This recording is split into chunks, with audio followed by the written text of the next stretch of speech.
मित्रों, मनुष्य की जिंदगी में जन्म के बाद कोई सबसे बड़ा सत्य है तो वह मृत्यु है। साधु हो या संत, राजा हो या फकीर, जिस किसी ने भी इस मृत्यु लोक में जन्म लिया है उसे एक ना एक दिन इसे छोड़कर जाना ही होगा।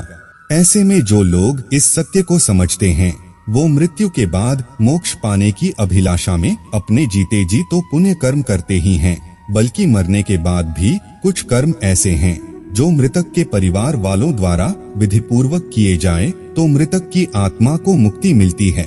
और मित्रों, इन्हीं कर्मों में से एक है अंतिम संस्कार के समय की जाने वाली कपाल क्रिया, जिसमें चिता में जल रहे शव के सिर पर 3 बार डंडा मारा जाता है।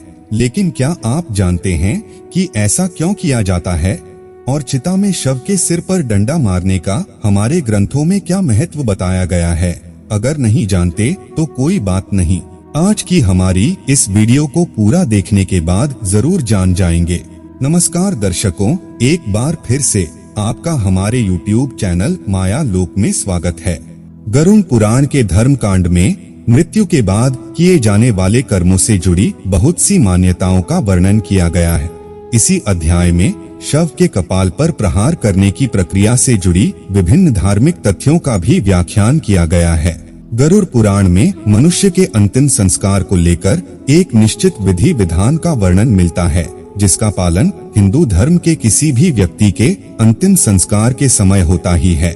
गरुड़ पुराण के अनुसार मृत्यु के पश्चात अंतिम संस्कार के समय शव को मुखाग्नि दिए जाने के बाद बांस के डंडे पर एक लोटा बांधकर शव के सिर पर घी डाला जाता है, और ऐसा इसलिए किया जाता है ताकि अग्निदाह के समय शव का सिर अच्छे से जल सके।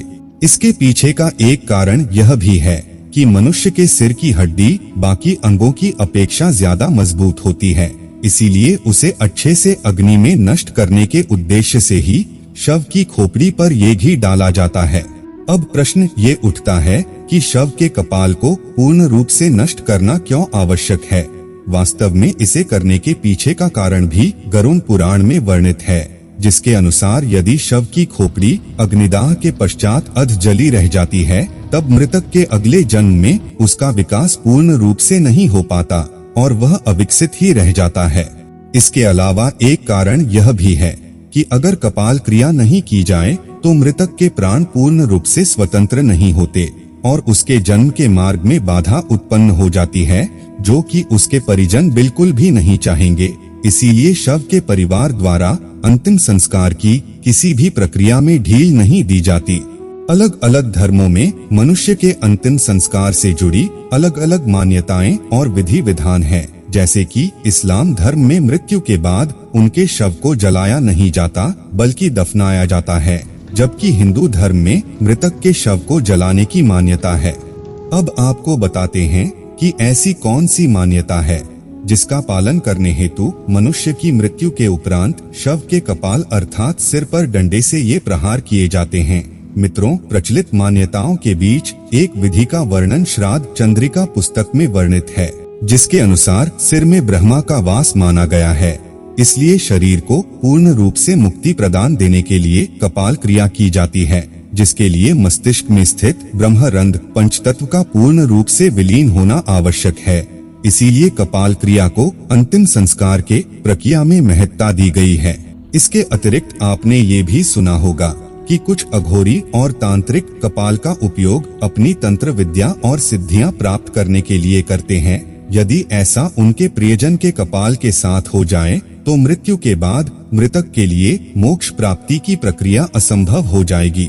इस कारण भी कपाल क्रिया करना आवश्यक हो जाता है।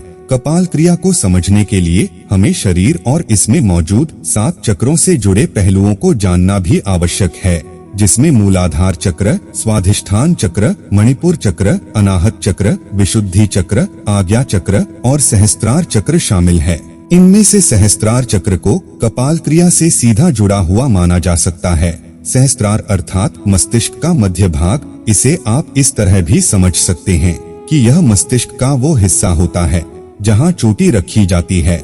यदि कोई व्यक्ति यम नियम का पालन करते हुए यहाँ तक पहुँच गया है तो वह आनंदमयी शरीर में स्थित हो गया है। ऐसे व्यक्ति को संसार और सिद्धियों से कोई मतलब नहीं रहता। इस चक्र को जागृत करने के लिए लगातार ध्यान की आवश्यकता होती है। मूलाधार से होते हुए सहस्त्रार तक पहुंचा जा सकता है। शरीर की संरचना में इस स्थान पर अधिक महत्वपूर्ण विद्युतीय और जैवीय विद्युत का संग्रह मिलता है। इसे ही मोक्ष का द्वार भी माना गया है। वास्तव में धर्म शास्त्रों के अनुसार जब मनुष्य की मृत्यु होती है तब हमारी आत्मा उसी चक्र से शरीर को छोड़ती है जिस चक्र के आसपास हमारा संपूर्ण जीवन व्यतीत हुआ हो। शास्त्र से आत्मा के निकास को मोक्ष प्राप्ति का द्वार माना गया है। शास्त्र से जब आत्मा निकलती है तो कभी कभार वो मस्तिष्क को फोड़कर निकलती है। और मित्रों, ये भी जरूरी नहीं कि 7वें चक्र को जागृत करने वाले हर व्यक्ति की आत्मा मस्तिष्क को फोड़कर ही बाहर निकले, लेकिन ऐसा कभी कभी होता है। अगर किसी व्यक्ति की मृत्यु के दौरान अपने आप मस्तिष्क फट जाए तो मतलब साफ है, वह साधारण व्यक्ति तो बिल्कुल भी नहीं रहा होगा और वह निश्चित ही मोक्ष प्राप्त करने वाला है। तो मित्रों, हिंदू धर्म में कपाल क्रिया से जुड़ी ये मान्यताएं और विधि हिंदू धर्म में विश्वास रखने वाले लोगों के लिए किसी नियम से कम नहीं है। चाहे आप इन मान्यताओं में विश्वास रखते हो या नहीं, ये मान्यताएं अप्रत्यक्ष रूप से आपके जीवन से लेकर मरण तक आपसे जुड़ी हुई हैं और इसीलिए इनके बारे में जानना आपके लिए आवश्यक हो जाता है। खैर, अगर आप हिंदू धर्म में इसी तरह से जुड़ी और भी अनूठे जानकारियों से अवगत होते रहना चाहते हैं तो सब्सक्राइब करें हमारे YouTube चैनल और नीचे कमेंट करके जरूर बताएं कि आपको हमारी आज की वीडियो कैसी लगी। साथ ही इसे अपने दोस्तों के साथ शेयर करना ना भूले। आज के लिए बस इतना ही। वीडियो को अंत तक देखने के लिए आपका बहुत बहुत शुक्रिया।